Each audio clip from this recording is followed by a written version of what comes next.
everyone, this is Vinita Sharma. You all are welcome in Economic Shala. Today we are going to discuss inflationary gap. Inflationary gap क्या होता है जब हमारा actual GDP हमारे potential GDP से आगे निकल जाता है. अब ये क्या होता है, आइए टेक्निकल टर्म्स में देखते हैं. Inflationary gap is the amount by which the actual aggregate demand exceed the aggregate supply at full employment. जब हमारी aggregate demand हमारी एग्रीगेट सप्लाई से आगे निकल जाती है, और you can say when aggregate demand is greater than aggregate supply is called inflationary gap. जब हमारी एक्सेस डिमांड होती है मार्केट के अंदर और सप्लाई हमारी बढ़ नहीं सकती है, तब प्राइसेस राइज होती है और जिसके कारण क्या होता है, इन्फ्लेशनरी गैप अकर होता है. तो इसको हम दूसरे तरीके से देखते हैं. Actual GDP is exceed potential GDP is called inflationary gap. अब एक्चुअल जीडीपी क्या है? एक्चुअल जीडीपी में हम प्रेजेंट की बात कर रहे हैं, एंड पोटेंशियल जीडीपी में हम क्या बात कर रहे हैं, फ्यूचर की, मैक्सिमम जीडीपी जो हम फ्यूचर में अटेंड कर सकते हैं. तो अब फ्यूचर का क्या है, आपने सुना होगा टीचर कहता है बेटा you are a brilliant student, आप आईएएस बन सकते हो फ्यूचर के अंदर, तो तुम्हें वो पोटेंशियल है.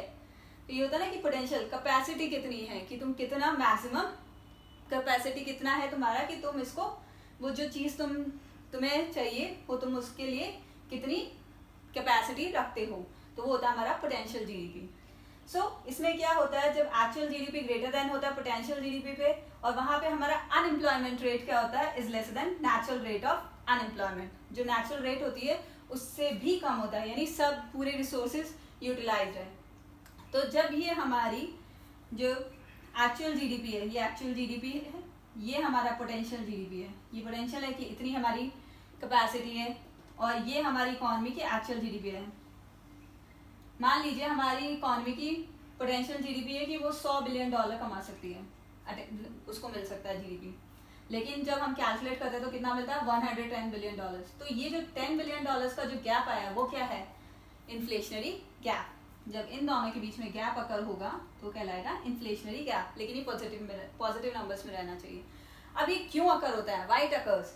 तो इसके रीजंस है, rise in propensity to consume, somehow लोगों की कंज्यूम करने की यानी कंजम्पशन की प्रोपेंसिटी बढ़ जाती है और सेव करने की कम होती है, यानी खर्चा ज़्यादा करेंगे बचाएंगे कम. दूसरा है इंक्रीज इन गवर्नमेंट एक्सपेंडिचर. जब हमारी गवर्नमेंट खर्चा करती है, मार्केट में लिक्विडिटी इंफ्यूज करती है, और क्या करती है, लिक्विडिटी बढ़ाने के लिए वो रिडक्शन भी करती है टैक्सेस के अंदर, ताकि हमारे लोगों के हाथ में पैसा आ सके. तो क्या होगा, जब रिडक्शन होते हैं टैक्सेस में, लोगों की डिस्पोजेबल इनकम बढ़ जाती है, उनके पास खर्च करने वाली जो इनकम होती है वो इंक्रीज हो जाती है. Increase in money supply bye deficit financing. जब गवर्नमेंट ज़्यादा नोट छापती है तभी मार्केट में लिक्विडिटी या मनी सप्लाई बढ़ जाती है.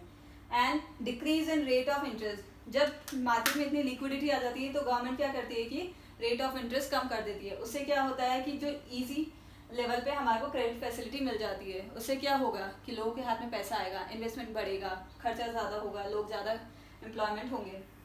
तो ये कुछ रीजंस है जिसकी वजह से हमारी प्राइसेस और राइज होती है, और अल्टीमेटली क्या होता है, हमारा इन्फ्लेशनरी गैप अकर होता है.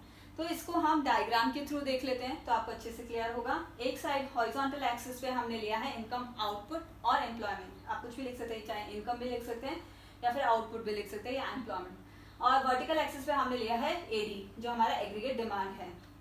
ये हमारा 45 डिग्री का जो है एग्रीगेट सप्लाई लाइन है, ये 0 से स्टार्ट होती है, और एग्रीगेट डिमांड है वो कभी भी 0 नहीं हो सकता, क्योंकि इंसान का कंजम्पशन कुछ ना कुछ तो होता ही है, चाहे उसकी इनकम 0 हो. आप रोटी खाना तो कंज्यूम करोगे, शेल्टर, फूड और क्लोथ तो हमें चाहिए ही होता है, इसीलिए हमारा कंजम्पशन कभी भी 0 नहीं होता, इसलिए ये ऊपर से स्टार्ट है. तो इनिशियल एग्रीगेट डिमांड का हमारा कितना है, यहाँ पे है, जो हमारे ई पॉइंट पे इंटरसेक्ट कर रहा है एक दूसरे को, एएस और एडी का इंटरसेक्ट कर रहा है ई पॉइंट पे यहाँ पर. तो ये क्या है, ये पॉइंट ऑफ फुल एम्प्लॉयमेंट है. यहाँ पे क्या हो रहा है, AD is equal to AS. यहाँ पे हमारी इकोनॉमी इक्विलिब्रियम में है.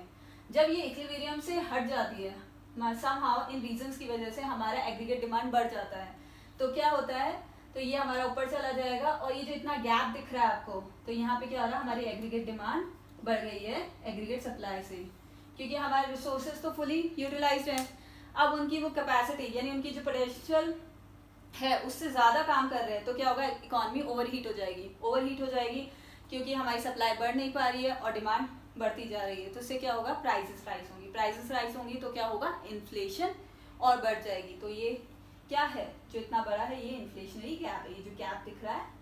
तो यहाँ पे क्या है, सिर्फ ओनली इन्फ्लेशन अकर हो रही है और यहाँ पे आउटपुट में कोई चेंज नहीं हो रहा है, no change in output and employment take place.